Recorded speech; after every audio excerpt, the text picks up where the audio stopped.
Hello dear students, as I promised to you in my first session of process costing, I am going to explain you the practical part of the process accounts and accounts of abnormal wastage and abnormal gain in my today's session, that is session 2.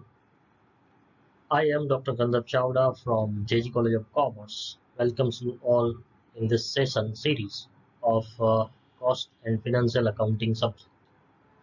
I have been associated with JG College of Commerce from 10 years and teaching accountancy at both graduation and post-graduation level. I already told you that process costing chapter carries 50% of your subject weightage. So I hope you pay attention well throughout the video session. Let us first quickly revise what are the points we have understood in the first session of the process costing. These are, first we learned about the definitions of the process costing. In that we uh, understood that process costing is a method of costing and used mainly by companies which are in manufacturing business, where units are producing continuously in a mass quantities and the product passes through one or more processes. We also learned about why process costing is necessary to be maintained as a part of the objective of the process costing. Then we learned about the results of process on input, where we have seen the chart of three components: output, gain and loss. In that we learned about normal loss, and abnormal gain. Now let us see the format of process account in this video.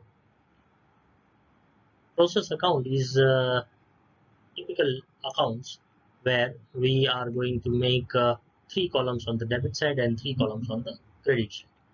That's debit and credit, the process account.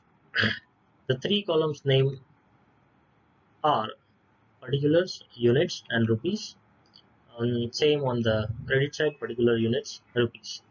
On the debit side of the process account, we are going to write the different costs incurred to make a process on a raw material. So first we have to write out the raw material, that's called two basic material in terms of units as well as in terms of rupees. Whatever incurred the raw material by the company, that is to be written over here for the process. Then on the raw material, some direct material is also needed, so the cost of that direct material is also to be added on the debit side of the process account. Then the labor charged for that process, then direct expense if there are, then the production overhead, it is also known as a factory overhead. A factory overhead बोलो या production overhead बोलो, both are same, वो अंदर add हो जाएंगे. Then on the credit side we have to write a normal loss first. I already told you that normal loss is a normally expected loss by the company, whatever process has been done on raw material to convert the output. So uh, normal loss on the credit side first, then abnormal loss is also to be on the credit side with the normal loss. Then the output converted from the input that goes for the further process. अगर यहाँ पे input पे process करने की वजह से जो output आया है वो आउटपुट फर्दर प्रोसेस के लिए जाएगा, तो वो हम लोग लिखेंगे output transfer to the next process in units and rupees both. Then if अभी ऐसा हो जाता है कि if the process in the process stock is to be maintained, generally company के अंदर कभी कभी ऐसा होता है कि पूरा का पूरा आउटपुट जो है वो नेक्स्ट प्रोसेस के लिए ट्रांसफर नहीं होता. कभी कभी जैसे हम लोग सिंपल अकाउंट्स बनाते थे, स्टॉक अकाउंट, उसमें ओपनिंग स्टॉक क्लोजिंग स्टॉक आता था. इन द सेम वे अगर आप लोग सेपरेट प्रोसेस अकाउंट बना रहे हैं तो सारा का सारा आउटपुट जो है वो नॉर्मली नेक्स्ट प्रोसेस में जाए ऐसा ज़रूरी नहीं है. वो मैंने आपको बोला था in the session 1 further sale के लिए वहीं ना वहीं हमें लिखना पड़ता है। तो यहाँ पे जो the last item we have seen that by process one account that in the bracket stock account, जो स्टॉक अकाउंट है वो शायद कंपनी अपने सेल के लिए मार्केट में सेल करने के लिए यूज करेगी, तो वो जो आउटपुट है वो यही ना यही रहेगा ना। कभी कभी ऐसा होता है कि जो नॉर्मल लॉस है उससे यूजेबल गुड्स में कन्वर्ट करने के लिए certain expenses are to be done to reuse that normal wastage. तो उसके लिए जो खर्चा होता था, cost of rectification of the normal defects, वो कभी कभी आएगा इन रेयर केस। कभी कभी आप अगर आपका ऐसा पॉइंट आया तो you have to remember that it is shown on the debit side of the process account, cost of rectification of normal defects. Now जिस तरह से हमने एबनॉर्मल लॉस लिखा था ऑन द क्रेडिट साइड, उसी तरह से अगर एबनॉर्मल गेन आया तो that is to be mentioned on the debit side of the process. इतना सा सिंपल प्रोसेस अकाउंट का फॉर्मेट है। कॉस्ट जो है, जितनी भी कॉस्ट होगी वो सारी की सारी कॉस्ट हम लोग डेबिट साइड लिखेंगे, चाहे वो मटेरियल की हो, लेबर की हो, डायरेक्ट एक्सपेंस हो, या प्रोडक्शन ओवरहेड हो, फैक्ट्री ओवरहेड हो, या चाहे cost of rectification of the normal defects ही क्यों ना हो। उससे बिल्कुल अपोजिट, अगर लॉस हो, नॉर्मल लॉस हो या एबनॉर्मल लॉस हो, वो हम लोग क्रेडिट साइड लिखेंगे।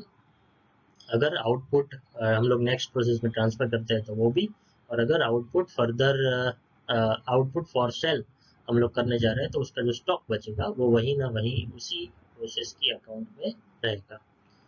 इन that case now we can make the total of the process account by all the two columns for units as well and for rupees also.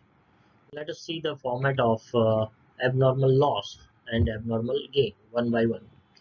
First, we are going to see the account of abnormal loss. वो भी typically same account जैसा ही account है, debit side, credit side, 3 columns on the debit side, 3 columns on the credit side, particular units rupees and particular unit rupees on the credit side.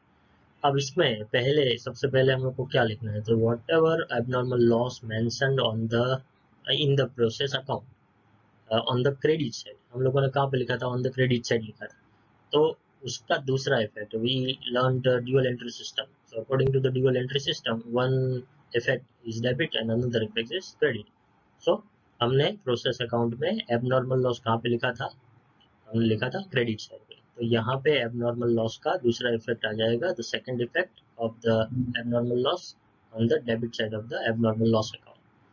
Opposite account का नाम लिखेंगे process account, वो जो भी process हो, आप लोग पर्टिकुलर प्रोसेस का नाम भी लिख सकते हो, प्रोसेस वन हो तो प्रोसेस वन अकाउंट, टू है तो प्रोसेस टू अकाउंट, कोई भी प्रोसेस हो तो प्रोसेस का अकाउंट का नाम आप यहाँ पे लिख सकते हो। अब यहाँ पे ट्रांसफर करने के बाद हम लोग उस एबनॉर्मल लॉस के जितने भी यूनिट्स आए होंगे वो नॉर्मली करके मार्केट में बेच सकते हैं, मतलब नॉर्मल लॉस समझ के मार्केट में बेच सकते हैं। जिस तरह से नॉर्मल वेस्टेज जो होता है वो हम लोग मार्केट में एज ए स्क्रैप वैल्यू बेच देते हैं, उसी तरह से एबनॉर्मल वेस्टेज भी तो एक्स्ट्रा लॉस है, उस एक्स्ट्रा लॉस को भी हम लोग मार्केट में बेच सकते हैं। तो अगर मार्केट में बेचेंगे तो कैश और बैंक कम्स इन, तो कैश और बैंक अकाउंट डेबिट और abnormal loss account credit. So abnormal loss account की क्रेडिट साइड पे हम लोग लिखेंगे as a bank account sale of abnormal wastage units. अब ये जो हम लोग सेल करने वाले हैं वो कौन सी वैल्यू पे करेंगे, तो ऑब्वियसली वो स्क्रैप वैल्यू जो नॉर्मल लॉस का होगा वही हमें एबनॉर्मल लॉस का भी मिलेगा। ऐसा तो होगा नहीं कि एक्स्ट्रा लॉस हुआ है तो एक्स्ट्रा लॉस के लिए आपको एक्स्ट्रा पैसे या दूसरे कुछ पैसे मिलेंगे। Same scrap value is applied for normal loss as well as abnormal loss, सभी के लिए वही स्क्रैप वैल्यू रहेगा, तो उसी वैल्यू के साथ हमें यहाँ पे मल्टीप्लाई करके पैसा मिलेगा। नाउ एबनॉर्मल लॉस में बस इतना ही है, only there are 2 points, we can close the accounts by totalling of the debit side ज़्यादा आएगा क्योंकि पैसा डेबिट साइड होने के चांसेस ज़्यादा है, क्योंकि एबनॉर्मल लॉस ज़्यादा होता है देन स्क्रैप वैल्यू ऑब्वियसली हमें कम मिलता है, इसलिए जो रिमेनिंग बैलेंस आएगा वो क्रेडिट साइड पे आएगा। उस रिमेनिंग बैलेंस की अमाउंट को हम लोग क्या बोलेंगे, लॉस बोलेंगे। The loss goes to the costing P&L account, loss कहाँ पे जाएगा, कॉस्टिंग पी&एल अकाउंट में जाएगा। ठीक है, इतना समझ गए, सिंपल है। सिर्फ 2 आइटम एबनॉर्मल लॉस में, पहला एंट्री होगा प्रोसेस अकाउंट में हमने क्रेडिट साइड लिखा था, जो एबनॉर्मल लॉस वो हम लोग यहाँ पे डेबिट साइड लिखेंगे। Second effect of the transaction, उस एबनॉर्मल लॉस के जो एक्स्ट्रा यूनिट्स हमारे वेस्ट हुए उसको हम लोग मार्केट में बेचेंगे तो हमें स्क्रैप वैल्यू मिलेगा। उस स्क्रैप वैल्यू को हम लोग एबनॉर्मल यूनिट्स के साथ मल्टीप्लाई करके उसका प्राइस लिख लेंगे इन रुपीस और टोटल करेंगे। टोटल ऑब्वियसली डेबिट साइड ज़्यादा होगा क्योंकि स्क्रैप वैल्यू से तो हमारा वेस्टेज ज़्यादा ही होता है, स्क्रैप वैल्यू ऑलवेज कम मिलती है। हम लोग से फॉर एग्जांपल कुछ भी आप लोग पानी की बोतल लेने जाओ और पानी की बोतल स्क्रैप में बेचो तो बोतल के 20 रुपए होते हैं। With water, obviously with water मिलता है, लेकिन फिर भी आप अकेली प्लास्टिक की बोतल मार्केट में लेने जाओगे तो भी 5-10 रुपए की तो आएगी, लेकिन आप स्क्रैप में बेचोगे तो 1-2 रुपए 3 रुपए मिलते हैं। तो obviously scrap value is less than the normal value. तो यहाँ पे भी ऐसा होगा कि आपका क्रेडिट साइड पे बैलेंस बचेगा और क्रेडिट साइड पे वो जो बैलेंस बचेगा वो आपका ऑब्वियसली क्या होगा, लॉस होगा। और लॉस है तो उस लॉस को हम लोग costing P and L account में ट्रांसफर करेंगे। तो costing P and L account की डेबिट साइड पे एबनॉर्मल लॉस का लॉस वहाँ पे आ जाएगा। हमें costing P and L account बनाने की जरूरत नहीं, हमें बैंक अकाउंट भी बनाने की जरूरत नहीं है, क्योंकि we are on the path of process costing. Process costing हम लोग सीख रहे हैं, तो प्रोसेस कॉस्टिंग के रिलेटेड जितने भी अकाउंट्स होंगे वही हमें बनाने, bank account costing P and L account बनाने की जरूरत नहीं। Now let us look the format of abnormal gain account. Abnormal gain account में इससे बिल्कुल उल्टा होगा। हमने, आप याद करो, हमने एबनॉर्मल गेन जो है वो कहाँ पे लिखा था, प्रोसेस अकाउंट में हमने लिखा था डेबिट साइड पे। तो यहाँ पे उसका एंट्री हो जाएगा क्रेडिट साइड पे पहले। तो क्रेडिट साइड पे हम लोग उस गेन का एंट्री यहाँ पे क्रेडिट साइड पे कर लेंगे। और एंट्री हो गया क्रेडिट साइड पे। उसके बाद यहाँ पे एक चीज आपको समझनी है। क्या समझनी है? ऊपर और मतलब लॉस में, नॉर्मल लॉस में और एबनॉर्मल गेन में फर्क क्या? एबनॉर्मल लॉस में तो एक्स्ट्रा वेस्टेज ऑफ यूनिट्स होता है, यहाँ पे उससे उल्टा है। यहाँ पे उससे उल्टा इसलिए है कि less than normal expected wastage हमारा लॉस हुआ है। जो एक्चुअल लॉस हुआ है वो less than normal expected wastage, मतलब कि जो नॉर्मली हम लोग नॉर्मल वेस्टेज को नॉर्मली मार्केट में जो स्क्रैप वैल्यू पे बेचने जा रहे थे उस वैल्यू में हमारी कमी आ जाएगी। से फॉर एग्जांपल हमारा नॉर्मल वेस्टेज होता था 1000 यूनिट्स। अब 1000 यूनिट्स का अगर आपका नॉर्मल वेस्टेज होता है और 1200 हुआ तो वो आपका क्या हो गया, एबनॉर्मल वेस्टेज। 200 जो है वो आपका एबनॉर्मल वेस्टेज है। और अगर आपका एक्चुअल हुआ 800 तो आपका जो 200 है वो 200 आपका एबनॉर्मल गेन बन जाएगा। अब आपका एक्चुअल लॉस जो है वो 800 ही है, तो आप मार्केट में तो 800 यूनिट्स ही बेच पाओगे एज अ स्क्रैप वैल्यू के तौर पे। अगर आप 800 यूनिट्स बेच पाओगे तो 200 यूनिट्स नॉर्मली एक्सपेक्टेड लॉस के जो आपने सोच के रखे थे कि मुझे जो नॉर्मली एक्सपेक्टेड लॉस होगा उसको मैं मार्केट में बेचूंगा तो मुझे स्क्रैप वैल्यू के इतने पैसे मिल जाएंगे। अब वो स्क्रैप वैल्यू के आपको पैसे कम मिलेंगे क्योंकि आपका लॉस भी कम हुआ है। आपने सोचा था 1000 के और यहाँ पे हुआ है 800 के। से फॉर एग्जांपल आपको 1000 के 5 रुपए के हिसाब से 5000 मिलते, लेकिन आपका लॉस हुआ 800। तो 800 के 5 रुपए के हिसाब से आपको 4000 मिलेंगे, 1000 कम मिलेंगे। तो वो जो 1000 कम मिलेंगे उसको हम लोग लिखेंगे on the debit side of the abnormal gain account, that is to shortfall instead of normal loss. मतलब नॉर्मल लॉस में जो आपका शॉर्टफॉल हुआ, 1000 की जगह 800 ही हुआ, तो वो जो 200 यूनिट का आपका जो गेन हुआ है उस गेन का वैल्यू, अब इस गेन का वैल्यू क्या होगा, उस गेन का वैल्यू भी स्क्रैप वैल्यू ही होगा।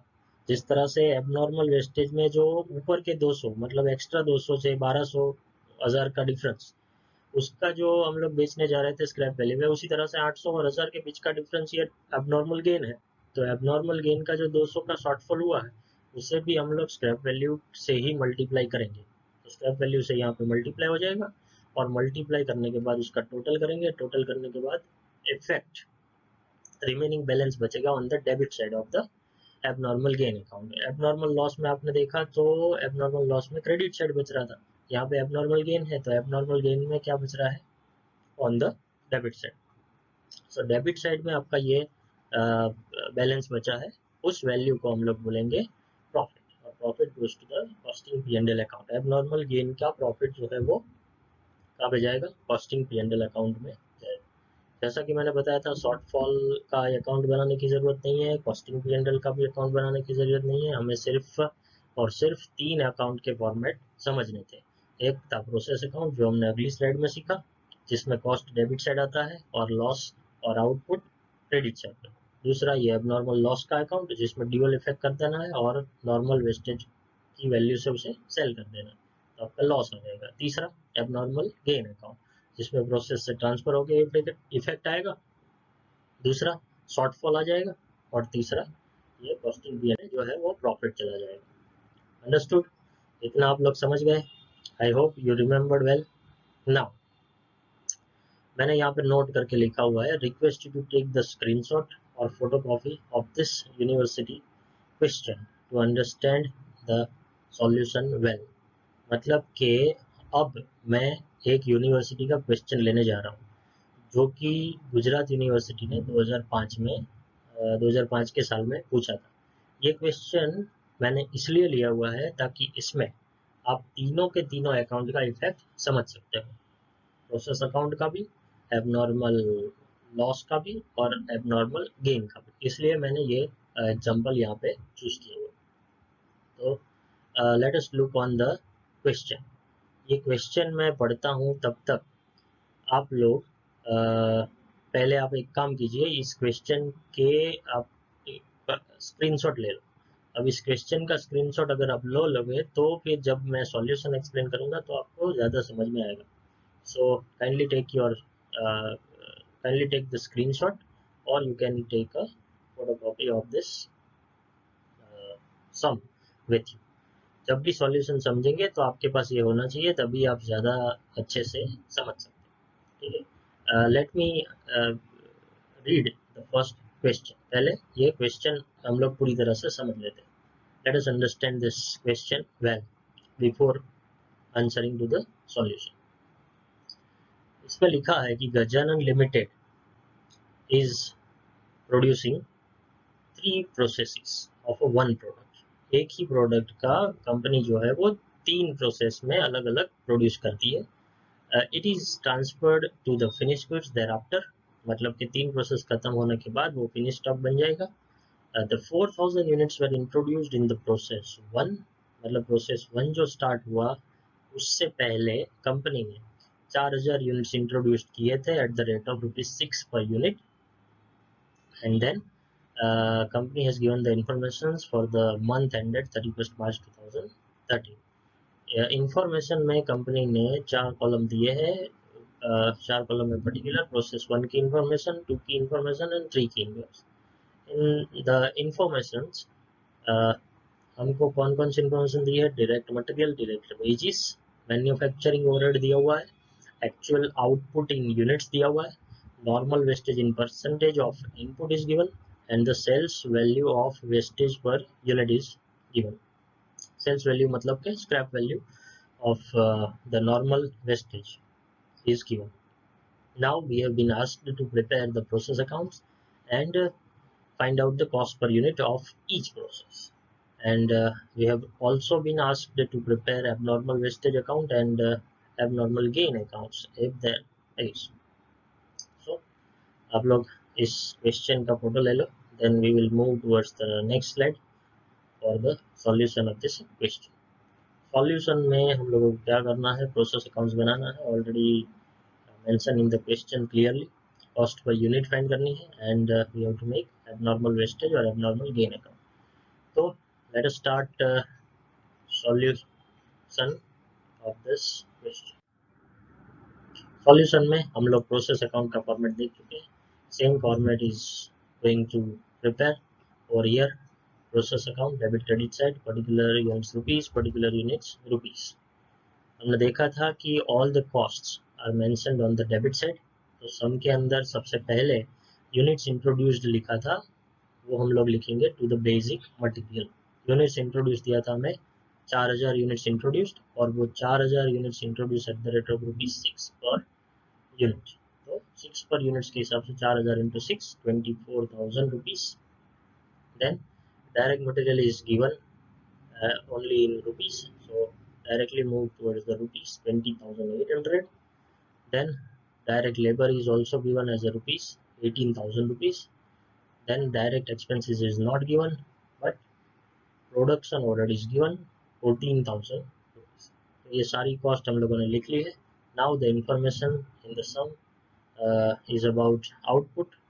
सो आउटपुट प्रोसेस 1 का जो आउटपुट है that is transfer to the process 2 account. Process 2 में ट्रांसफर हो जाएगा नेक्स्ट प्रोसेस में 3,800 is units is given. Then the normal loss is given. Normal loss जो है वो हमें दिया हुआ है 5% of the input. 5% of the input मतलब 4,000 का 5%। वो 4,000 का 5% है, उसके हिसाब से हो गया 200 रुपये। और पर यूनिट स्क्रैप वैल्यू उसका दिया हुआ है 4 रुपये। तो 4 रुपीज़ के हिसाब से 200 यूनिट्स जो है वो बन जाएगा रुपीज़ 800। तो इतना हो गया 800। फिलहाल के लिए आप जो वो 76,000 रुपीज़ मैंने लिखे हुए हैं उसको इग्नोर कीजिए। 76,000 रुपीज़ जो है वो कैसे आएंगे मैं आपको बताऊँ। वो कॉस्ट पर यूनिट फाइंड करने के बाद आपको मिलेगा। अभी के लिए 3,800 के बाद हमने नॉर्मल लॉस देखा है 200 5% और 4 रुपीज़ स्क्रैप वैल्यू के हिसाब से 800 रुपये।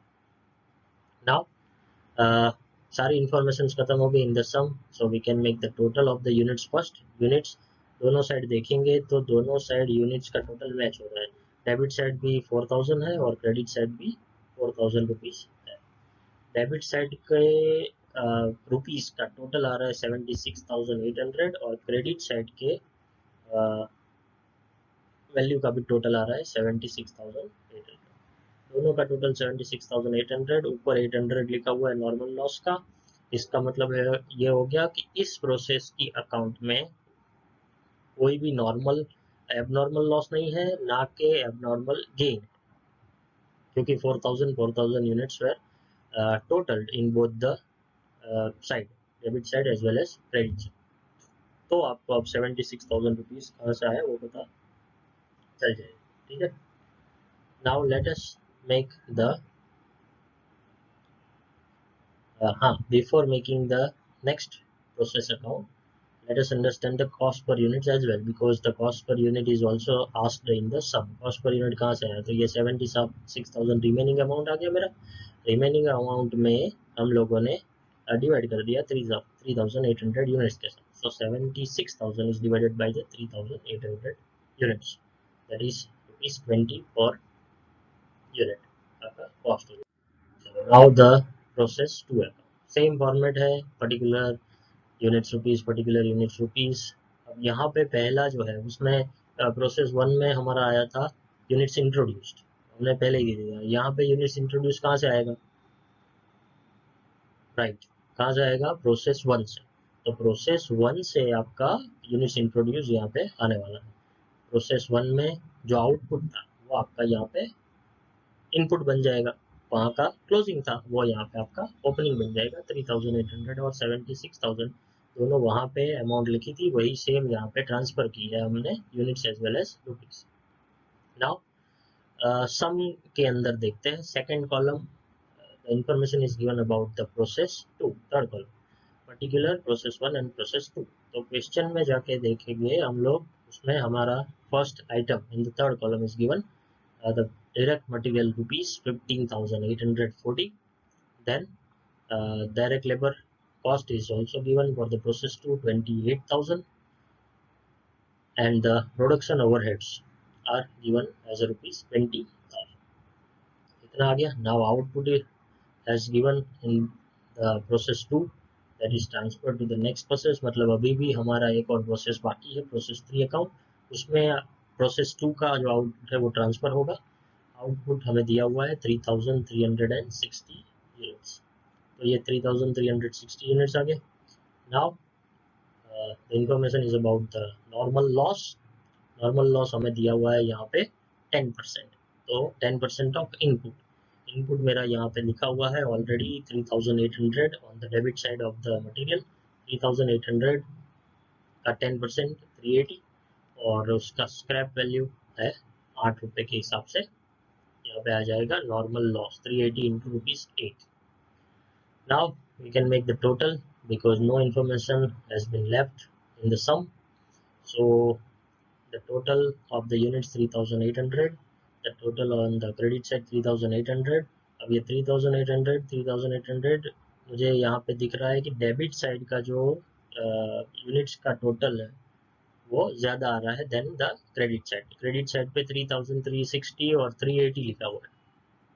तो remaining part is to be there for 60 units which is known as abnormal loss। क्या आ जाएगा?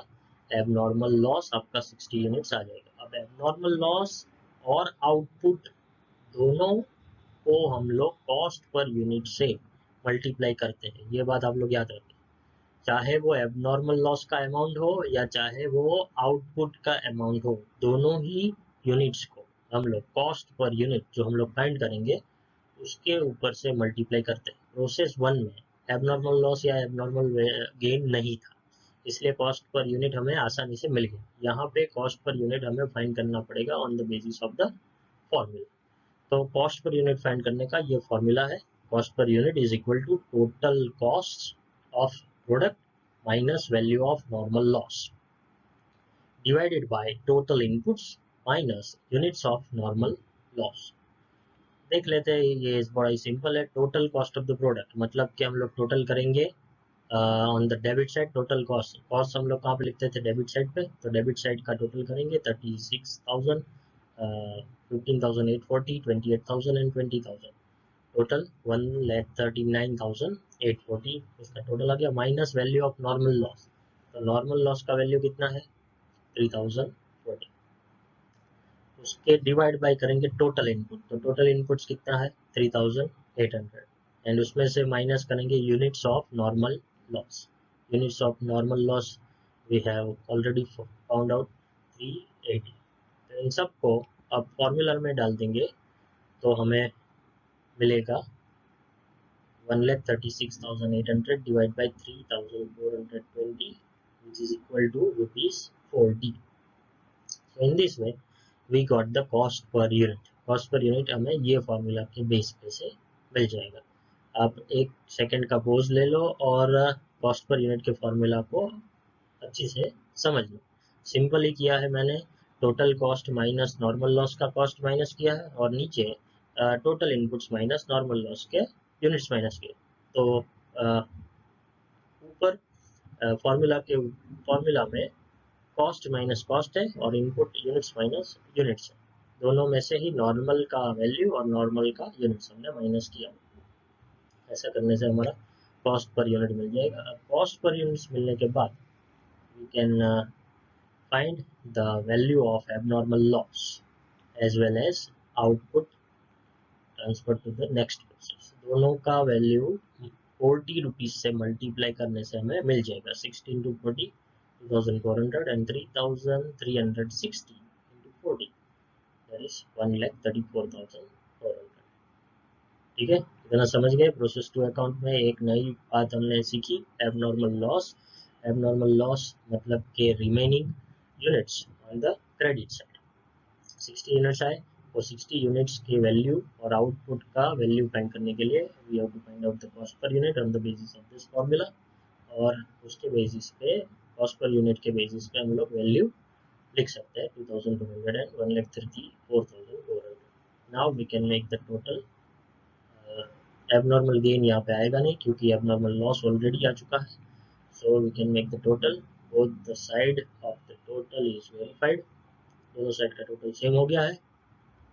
नाउ जबकि यहाँ पे एबनॉर्मल लॉस प्रोसेस 2 में आया तो हमें एबनॉर्मल लॉस का अकाउंट बनाना पड़ेगा। वैसे यहाँ पे हमारे क्वेश्चन में बोला भी है, सेपरेटली हमें स्पेसिफिकली बोला है कि we have to make the accounts for abnormal loss as well as abnormal gain if there is। मतलब यहाँ पे है तो we have to make it, हमें बनाना पड़ेगा। अब abnormal loss के अकाउंट्स का तो एक पॉइंट बहुत ही ईजी है। क्या है? फॉर्मेट तो सेम है, abnormal loss particular units rupees particular units rupees वो same. we have learned a dual entry system, we are going to learn।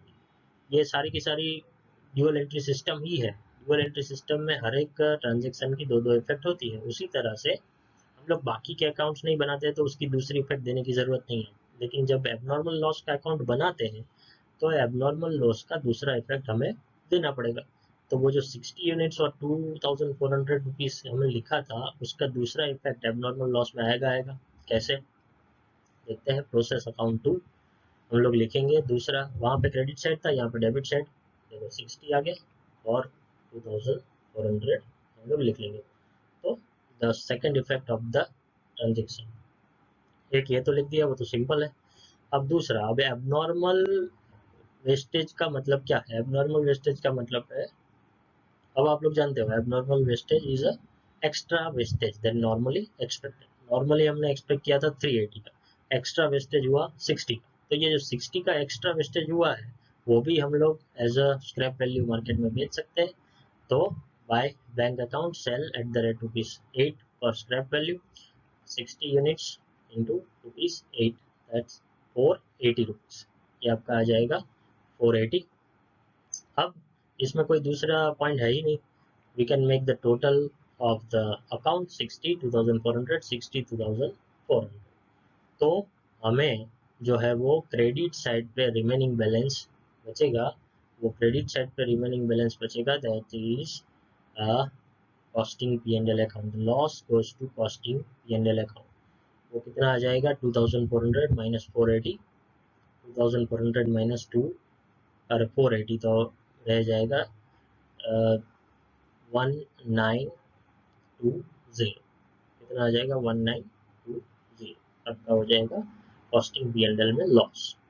ठीक है, चलो now let's move on the process 3। Process 3 account बनाते हैं, same बनेगा, same table, same columns, debit credit side. पहले हम लोग ट्रांसफर करेंगे the material from the process 2। Process 2 का material as it is transfer हो गया। Now we have to add the points given in the sum के अंदर फोर्थ कॉलम में, प्रोसेस 3 के कॉलम में हमें दिया हुआ है direct material 27,120, then direct labor is given 40,000 and then production overhead is given 32,000, output has given 3,000। जल्दी फास्ट फास्ट नहीं बोल रहा हूँ ना, क्योंकि हम लोग दो अकाउंट्स ऑलरेडी समझ चुके हैं। तो तीसरे अकाउंट में सेम प्रोसीजर है। मटेरियल हमने ट्रांसफर किया, डायरेक्ट मटेरियल, लेबर और प्रोडक्शन ओवरहेड का इन्फॉर्मेशन जो क्वेश्चन में दिया था वो हमने उठा के यहाँ पे लिखा।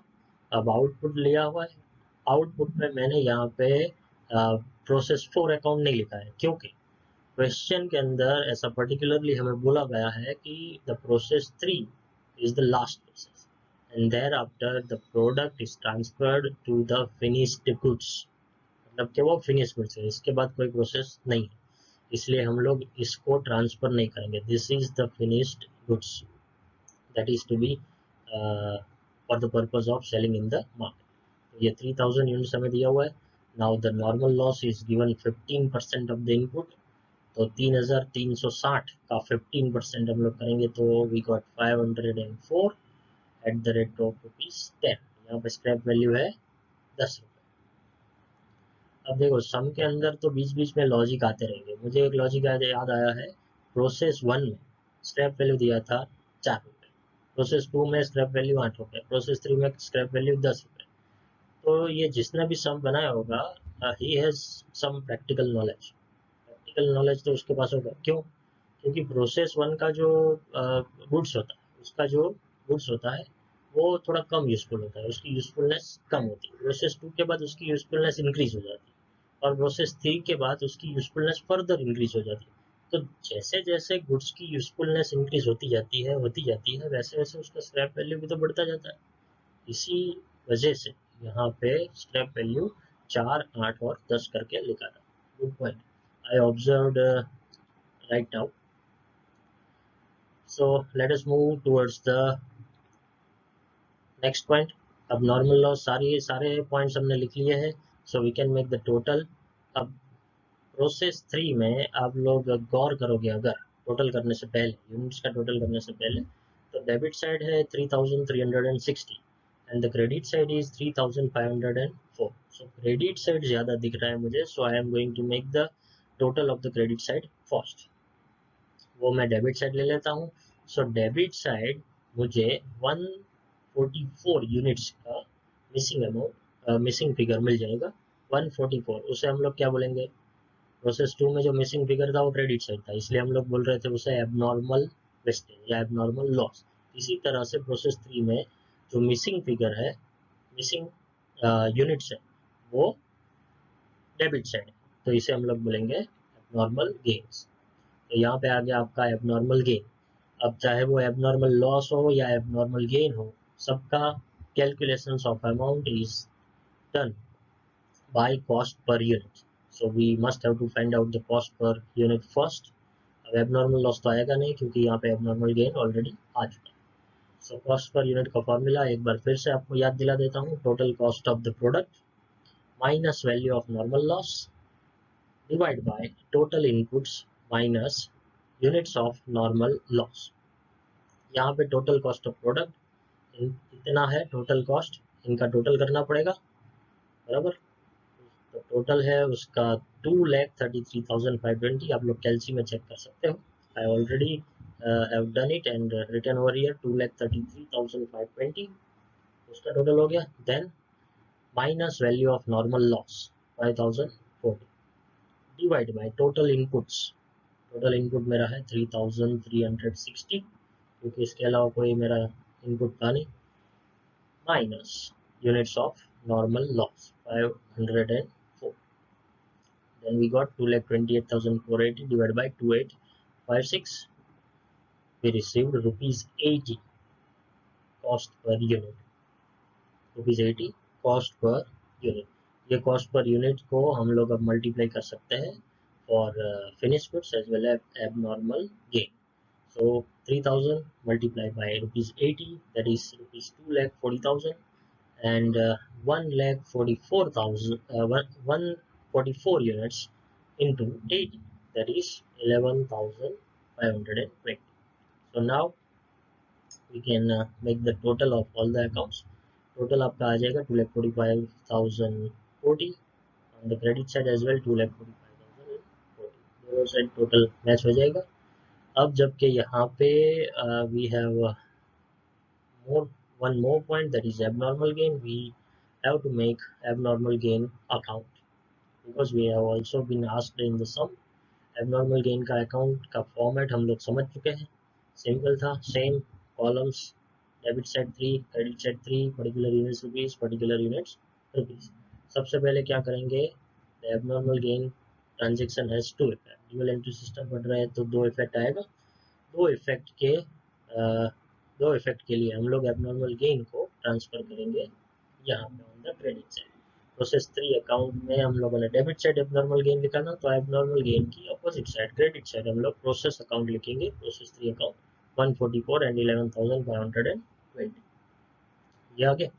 Now to shortfall in sale of normal loss. अब ये क्या है, हम लोग ऑलरेडी फॉर्मेट के वक्त समझ चुके हैं, फिर से आपको यहाँ पे समझा देता हूँ, याद दिला देता हूँ कि ये जो है वो शॉर्टफॉल्स है। शॉर्टफॉल्स किसका है कि हमने सोचा था कि हमारा नॉर्मल एक्सपेक्टेड लॉस आएगा 504।